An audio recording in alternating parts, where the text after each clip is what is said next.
آپ مجھے صرف ایک ایمانداری سے بتائیں کہ آپ نے وہ دین لینا ہے جو ابو بکر عمر عثمان و علی کو نبی الاسلام نے تعلیم دی ہے، یا وہ دین جو آپ کو آپ کے بزرگوں نے دیا ہے؟ بتائیں۔ تو جب صحیح بخاری میں 1010 نمبر حدیث ہے کہ حضرت عمر کہتے ہیں اللہ جب تک تیرے نبی ہم میں موجود تھے ہم ان کے وسیلے سے تجھ سے بارش مانگتے تھے، اور وسیلہ پنجابی والا نہیں، ان سے دعا کرواتے تھے، وسیلہ شخصی۔ آج ہم تیرے نبی کے چچا کو لے کے آئے۔ اس وقت ہمارے بریلوی لوگ کدھر تھے کہ وہ ان سے کہتے کہ بھئی رسول اللہ کی قبر پہ جا کے مانگ لیں؟ یہ آپ کیا وہابیوں والا عقیدہ دے رہے ہیں؟ انا کننا نتوسل الیک بنبینا، پہلے ہم کرتے تھے، تو کیا آپ رسول اللہ کی بزرگی کے آپ قائل نہیں رہے؟ ان کو پتا تھا اب رسول اللہ کے ساتھ ہماری کمیونیکیشن نہیں ہو سکتی۔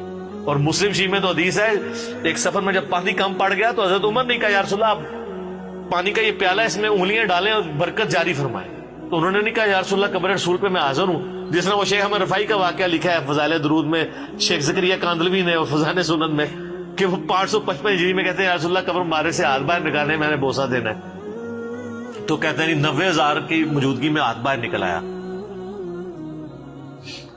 90,000 کی موجودگی میں اگر ہاتھ باہر نکلے تو کتنے بندے دیکھ سکتے ہیں اسے؟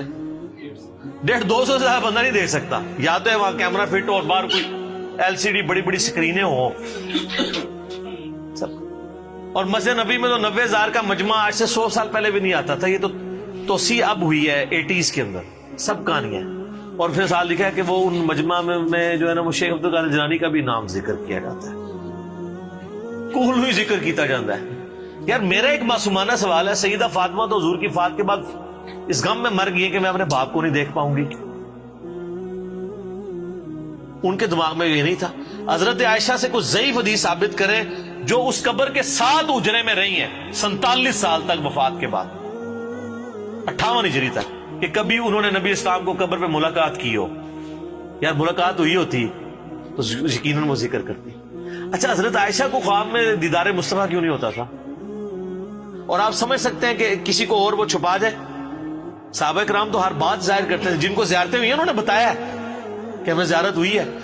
ابن عباس نے نہیں بتایا تھا کہ میں نے ایک دوپہر کو مسند احمد میں آتا ہے خواب میں دیکھا کہ نبی علیہ السلام نے خون کی شیشی اٹھائی ہوئی ہے، اور آپ فرمایا میں کربلا میں صبح سے اپنے حسین اور اس کے ساتھیوں کا خون جمع کر رہا ہوں، تو میں کانپ کے اٹھا۔ ابن عباس کہتے ہیں وہ دن اور وقت نوٹ کیا، اسی دن 61 ہجری میں 10 محرم کے دن حسین ابن علی ان کے ساتھیوں کو شہید کیا گیا تھا۔ تو خواب تو انہوں نے بیان کیے ہیں، حضرت عائشہ کو خواب بتائیں۔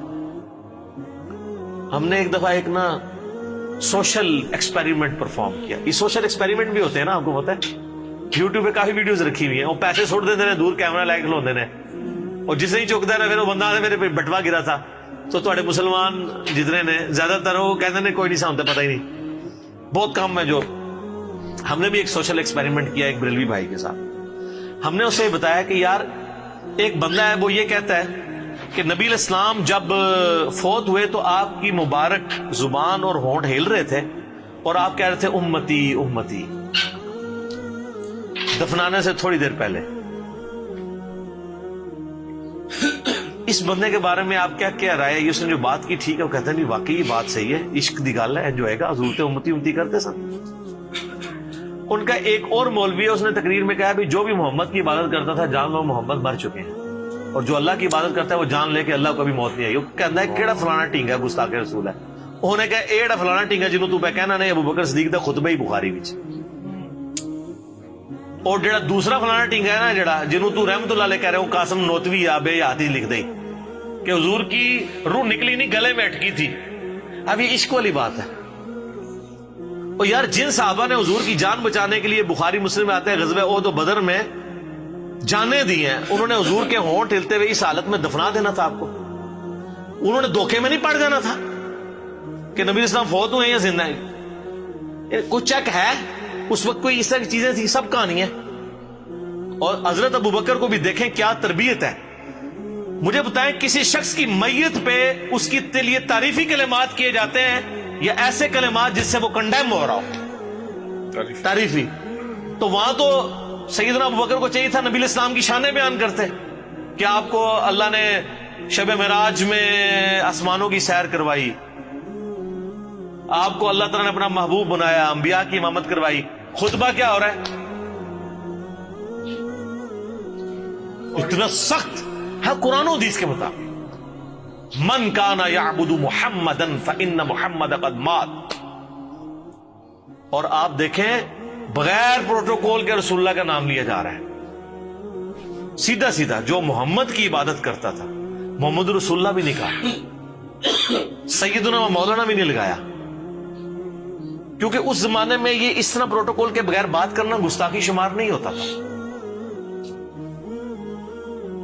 تو وہ جان لے کہ محمد, فوت کا لفظ بھی استعمال نہیں کیا, وصال کا بھی نہیں. فَإِنَّ مُحَمَّدَ قَدْ مَاتَ وَمَنْ كَانَ يَعْبُدُ اللَّهَ فَإِنَّ اللَّهَ حَيٌّ لَا يَمُوتُ. اور جو کوئی اللہ کی عبادت کرتا ہے وہ جان لے اللہ زندہ ہے, اس کو موت نہیں. سر یہ ابو بکر رضی اللہ تعالیٰ عنہ کا خطبہ اس چیز کے لیے کافی ہے کہ رسول اللہ اپنی دعوت میں کامیاب ہوئے ہیں. جو ننگی توحید, ننگی تلوار والی توحید آپ دنیا میں لے کے آئے تھے, آپ اپنے جانسار صحابہ کو ٹرانسفر کر کے گئے ہیں.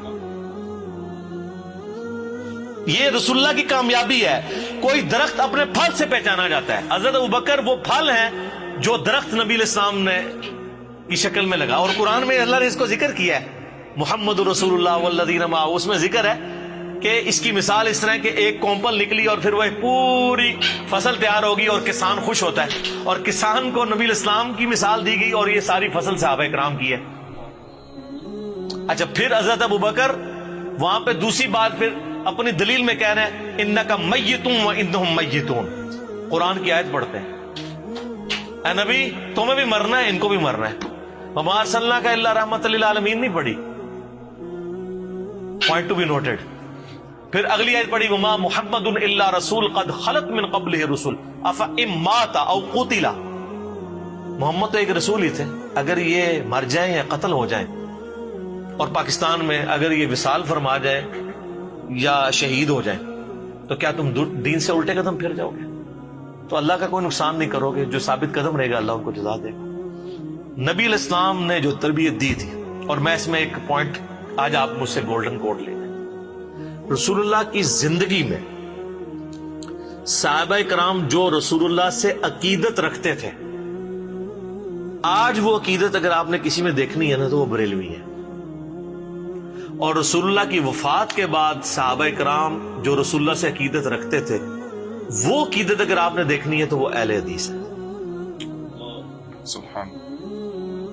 میں نے صدیوں کی ہزاروں صفحوں کی کتابوں کو ایک جملے میں سمو دیا.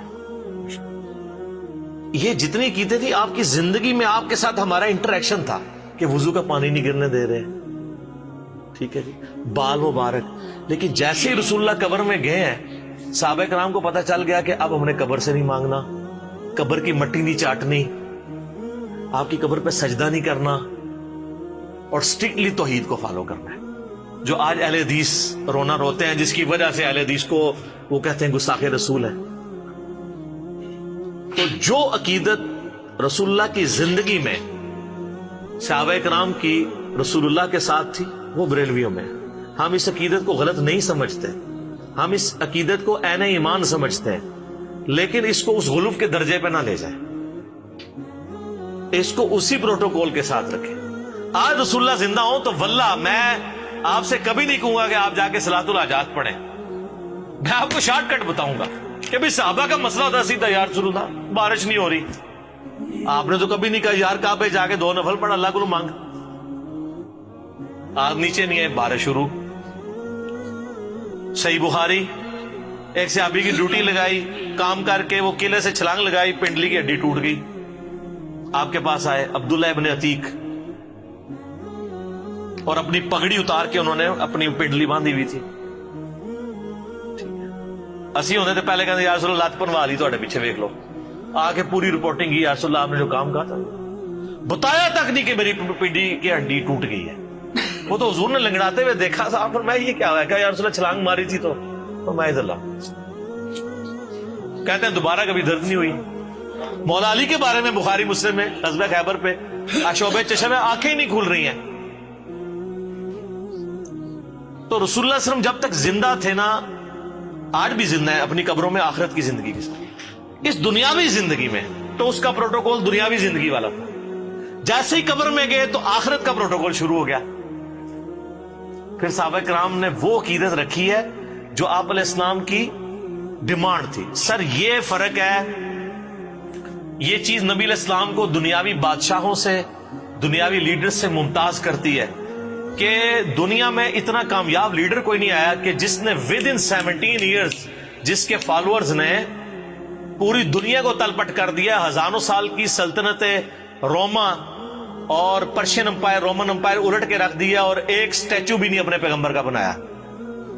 اور سر ان سے پہلے کے بڑے بڑے لیڈرز کے سٹیچوز موجود ہیں, تصویریں موجود ہیں, لیکن جو ان سے بڑا لیڈر آیا ہے اس کے فالوورز نے اس کو دنیاوی لیڈر نہیں مانا, اللہ کا پیغمبر مانا ہے, اس کی تصویر بھی نہیں رکھی یار. ورنہ اس زمانے میں اتنے اتنے کاریگر لوگ تھے, تصویر بنانا کو مسئلہ, کتنے مصور تھے جو تصویریں بناتے تھے. یار ایک ہی تصویر ہمارے لیے رکھ لیتے, چلو ہم زیارت ہی کر لیتے. لیکن وہ پتا تھا کہ نبی علیہ السلام نے ان چیزوں سے منع کیا کہ بت پرستی اس سے داخل ہوتی ہے.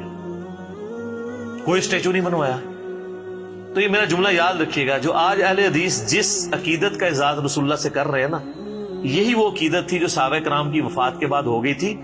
وہ وضو کا پانی اپنے چہرے پہ ملنا, آپ علیہ السلام کا بلغم لینا, آپ کے بال مبارک سے عقیدت, یہ بھول نہیں گئے تھے.